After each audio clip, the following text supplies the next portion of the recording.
ഏറ്റവും പ്രിയപ്പെട്ട ബഹുമാനപ്പെട്ട വിചാരിച്ച രൂപതയുടെ പ്രോട്ടോസ്റ്റന്റ് ജുലൂസച്ച, മറ്റു വൈദികരെ, സമർപ്പിതരെ, ബഹുമാനായ MP, പ്രിയപ്പെട്ട MLA, മറ്റ് രാഷ്ട്രീയ സാംസ്കാരിക മേഖലയിൽ നിൽക്കുന്ന പ്രമുഖരായ വ്യക്തികളെ, മണപ്പാട്ട് കുടുംബാംഗങ്ങളെ, ഇടവക്കാരെ, നമ്മളുടെ വേദനാജനകമായ ഒരു വേർപാടിൽ ഒന്നിച്ച് നമ്മൾ സാക്ഷ്യം വഹിക്കുകയാണ്. മണപ്പാട്ട് തറവാട്ടിലെ റജീനയും മകൻ ജോസഫിനും നമ്മിൽ നിന്ന് വളരെ അപ്രതീക്ഷിതമായിട്ട് യാത്ര പറയുന്ന മണിക്കൂറുകളാണിത്. പരിശുദ്ധ ബെനഡിക്റ്റ് പിതാവ് പലതവണ ആവർത്തിച്ച ഒരു ചെറിയ വാക്യമാണ്: പരിശുദ്ധ അമ്മയും മകൻ ഉണ്ണിയും ഒന്നിച്ചിരിക്കുമ്പോൾ സമസ്ത രഹസ്യങ്ങളും അവിടെ ഉണ്ട് എന്ന്. മർത്തമറിയത്തെക്കുറിച്ചും ഈശോ മിശിഹായെക്കുറിച്ചുമുള്ള സൂചനകളാണല്ലോ. അമ്മയും മകനും ചേർന്നിരിക്കുമ്പോൾ സമസ്ത രഹസ്യങ്ങളും ദൈവികമായ വെളിപാടിനെ കുറിച്ചാണ് അവിടെയുണ്ട്. ഇവിടെ മറ്റൊരു തലത്തിലാണെങ്കിലും അമ്മയും മകനും റജീനയും ജോസഫിനും ഒന്നിച്ച് ഇരിക്കുമ്പോൾ അത് മണപ്പാട്ട് തറവാടിൻ്റെയും നമ്മളുടെ ഓരോരുത്തരുടെയും ആത്യന്തികമായ ജീവിത ലക്ഷ്യത്തിൻ്റെയും എല്ലാം ഒരു വിശദാംശമാണ് നമുക്ക് നൽകുന്നത്. മനുഷ്യനെക്കുറിച്ചും മനുഷ്യൻ്റെ ദൈവികമായ ആഭിമുഖ്യങ്ങളെക്കുറിച്ചുമുള്ള വലിയ ചിന്തകളാണ് നമ്മളോട് ഇവർ രണ്ടുപേരും പങ്കുവയ്ക്കുന്നത്. നമ്മൾ വാസ്തവത്തിൽ ഉയിർപ്പിൻ്റെ ശുശ്രൂഷയിലാണ്. മരിച്ചവരെ ഉയിർപ്പിക്കുന്നവനെ നിന്റെ തിരുനാമത്തിന് സ്തുതി എന്നാണല്ലോ ഒരു മരണവീട്ടിൽ ചെല്ലുമ്പോൾ നമ്മൾ ആദ്യമേ പ്രാർത്ഥിക്കുന്നത്. ഉയിർപ്പിൻ്റെ ശുശ്രൂഷയാണത്. കർത്താവ് നമുക്ക് ഉറപ്പ് നൽകിയിരിക്കുന്ന നിത്യാനന്ദത്തിലേക്കുള്ള പ്രവേശനമാണ് മരണം എന്ന യാഥാർത്ഥ്യത്തിലൂടെ നമ്മൾ സ്വന്തമാക്കുന്നത്. നമ്മളുടെ ഈ ദേശത്ത് വളരെ അപ്രതീക്ഷിതമായിട്ട് സംഭവിച്ച ഒരു കാര്യമാണ്. നമ്മളതിനെ വളരെ വേദനാജനകമായ കാര്യമാണെങ്കിലും ദൈവത്തിൻ്റെ ഹൃദയത്തോട് ചേർത്ത് വെച്ച് മനസ്സിലാക്കണം.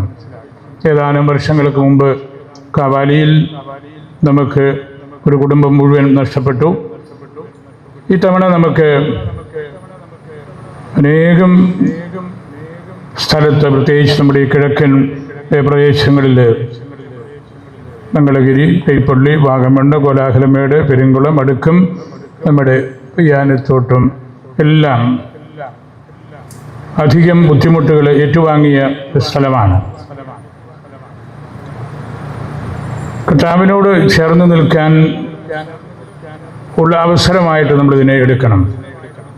മാനുഷികമായ വികാരങ്ങൾക്ക് കീഴ്പ്പെട്ടു പോകാണ്ട് ദൈവവചനങ്ങളാൽ പരസ്പരം ആശ്വസിപ്പിക്കണം എന്നുള്ള പ്രബോധനം നമ്മൾ വിട്ടുകളയരുത്. ഞാനാകുന്നു പുനരുത്ഥാനവും ജീവനും, എന്നിൽ വിശ്വസിക്കുന്നവൻ മരിച്ചാലും ജീവിക്കും എന്ന് ലാസറിനെ ഉയർപ്പിച്ചുകൊണ്ട് കർത്താവ് പറഞ്ഞല്ലോ. ആ ചിന്തകളാൽ നമ്മൾ നിറയപ്പെടേണ്ട മണിക്കൂറാണിത്. ഈ തറവാട്ടിലെ അംഗങ്ങൾ ഇടവകയോടും വിശാല സമൂഹത്തോടും കോളേജിനോടും സ്കൂളിനോടും രൂപതാ കേന്ദ്രത്തോടും എല്ലാം ബന്ധപ്പെട്ട് പ്രവർത്തിച്ചിരുന്ന ആളുകളാണ്. റജീന നമ്മുടെ ഹോളി സ്പിരിറ്റ് സ്കൂളിലെ ശുശ്രൂഷയായിരുന്നു. അവരുടെ ശുശ്രൂഷ വളരെ സത്യസന്ധമായ രീതിയിൽ ആത്മാർത്ഥതയോടും സ്നേഹത്തോടും വാത്സല്യത്തോടും കൂടി ചെയ്ത ഒരു വ്യക്തിയായിരുന്നുവെന്ന് അവരോട് ബന്ധപ്പെട്ട എല്ലാവരും ഈ മണിക്കൂറുകളിലൊക്കെ പറഞ്ഞ് നമ്മൾ കേട്ടതാണ്. കൊച്ചു കുട്ടികളെ സ്വന്തം മക്കളെപ്പോലെ സ്നേഹിച്ച ഒരു ശുശ്രൂഷക, ഭർത്തായെപ്പോലെ എപ്പോഴും എല്ലാവർക്കും എന്തും ചെയ്തു കൊടുക്കാനുള്ള ആ ഒരു സേവനത്തിൻ്റെ വ്യക്തിയായിട്ട് മാതൃകയായിട്ട് നമ്മുടെ മുമ്പിൽ നിന്നു. പരാതികളൊന്നുമില്ലാതെ എല്ലാ ജോലികളും സ്കൂളിൻ്റെ ദൈനംദിന പ്രവർത്തനങ്ങൾ, പ്രത്യേകിച്ച് കൊച്ചുകുട്ടികളോടൊക്കെ ബന്ധപ്പെടുമ്പോൾ ധാരാളം അപ്രതീക്ഷിതമായ ശുശ്രൂഷകൾ ചെയ്ത് കൊടുക്കേണ്ടി വരും. അതെല്ലാം സമചിത്തതയോടുകൂടി ചെയ്ത വ്യക്തിയാണ്. അതുപോലെ തന്നെ ജോസഫിൻ നമ്മുടെ ചുണ്ടച്ചേരി കോളേജിലെ ഹോസ്റ്റലിൻ്റെ സ്റ്റാഫ് അംഗമായിരുന്നു.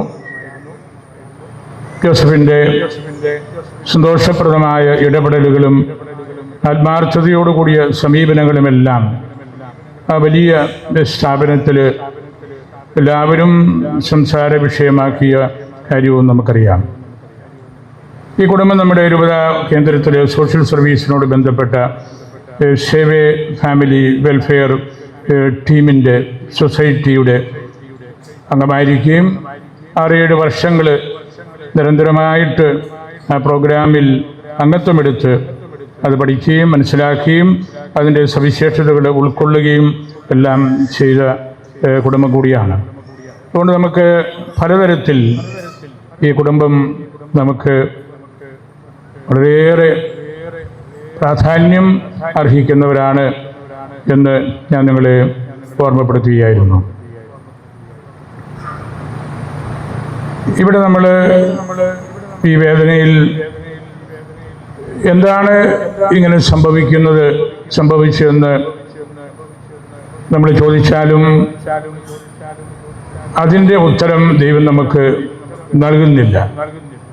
ദൈവത്തിൻ്റെ അഗ്രാഹ്യമായ രഹസ്യങ്ങളോട് ചേർന്ന് നിൽക്കാൻ നമ്മളെ പഠിപ്പിക്കുകയാണ്. മനുഷ്യ ജീവിതത്തിൻ്റെ ബലഹീനമായ ആ പ്രകൃതവും ഒപ്പം ഈ പ്രപഞ്ചവും എത്രമാത്രം ബലഹീനമാണെന്ന് നമ്മളെ പഠിപ്പിക്കുകയാണ്. എത്രയോ തവണ ഈ കിഴക്കൻ പ്രദേശത്ത് ഇതുപോലുള്ള കാര്യങ്ങൾ ആവർത്തിക്കപ്പെട്ടു.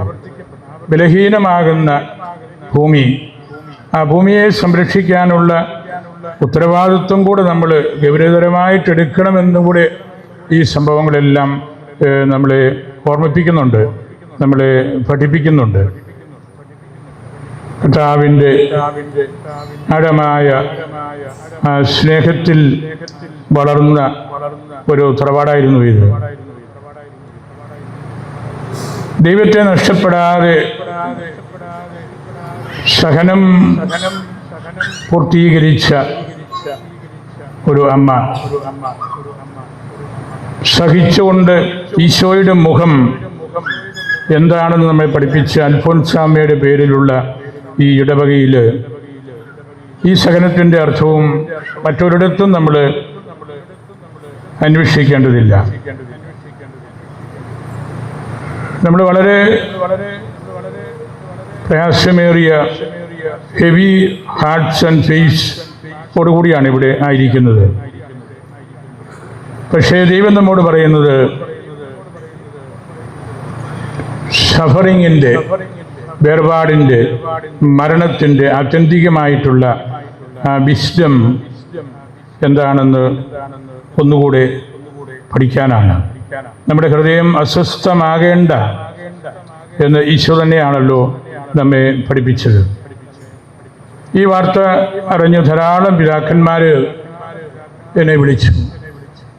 നമ്മുടെ വലിയ പിതാവ് പ്രത്യേകം പ്രാർത്ഥന പറഞ്ഞു വിട്ടിട്ടുണ്ട്.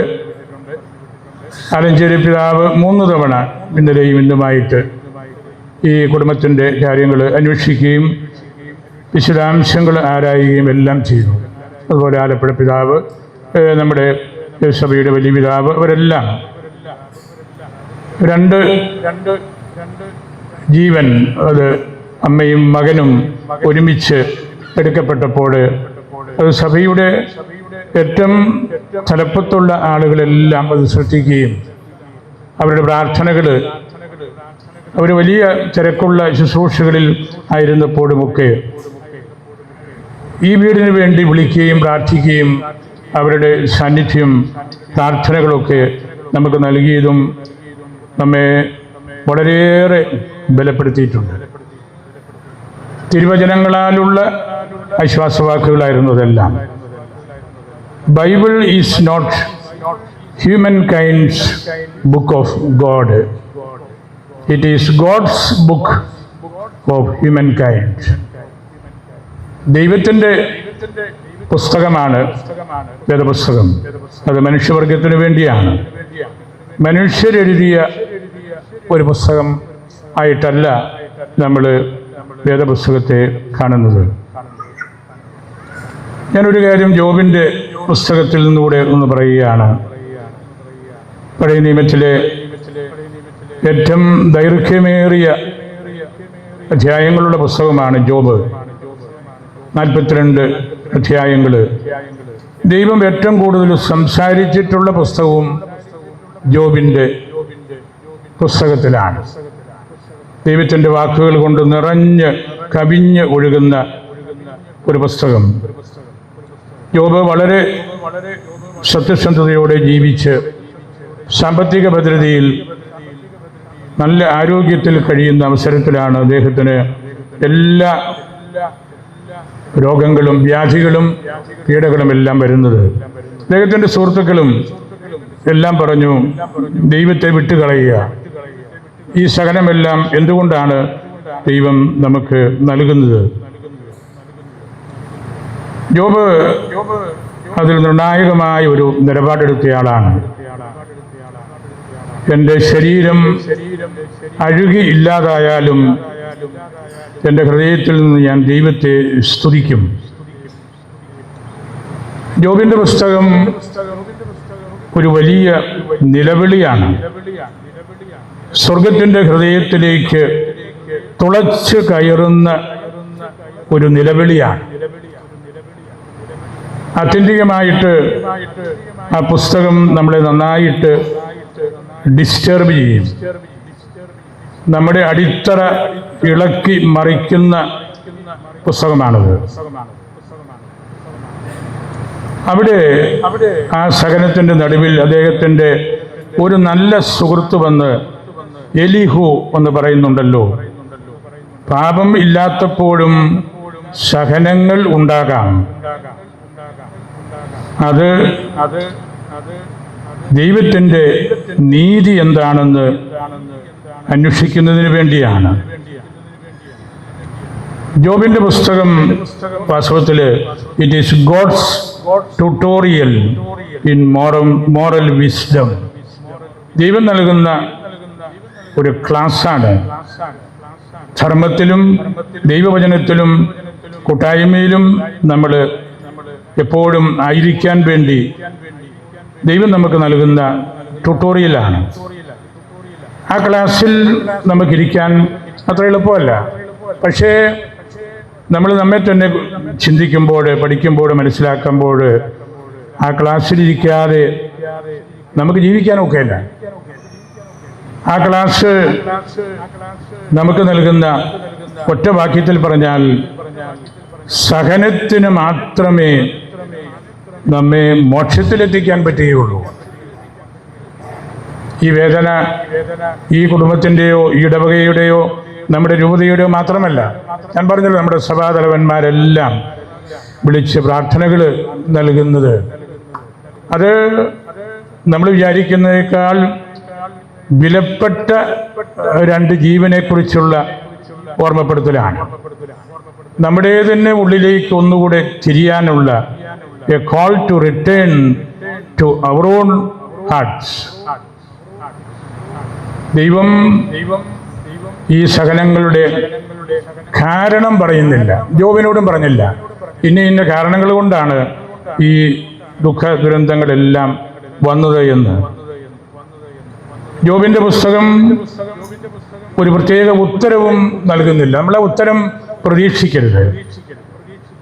പക്ഷേ ജോബ് നമ്മുടെ ശ്രദ്ധ മാത്രമാണ് ആവശ്യപ്പെടുന്നത്. ആ പുസ്തകം വായിക്കും തോറും എന്ത് സഹനം വന്നാലും നമ്മൾ ദൈവത്തെ കൈവിടരുത്, ദൈവത്തിൻ്റെ മുഖം അന്വേഷിച്ചുകൊണ്ടിരിക്കണം എന്നുള്ള ആ ഒരു വലിയ സന്ദേശമാണ് നൽകുന്നത്.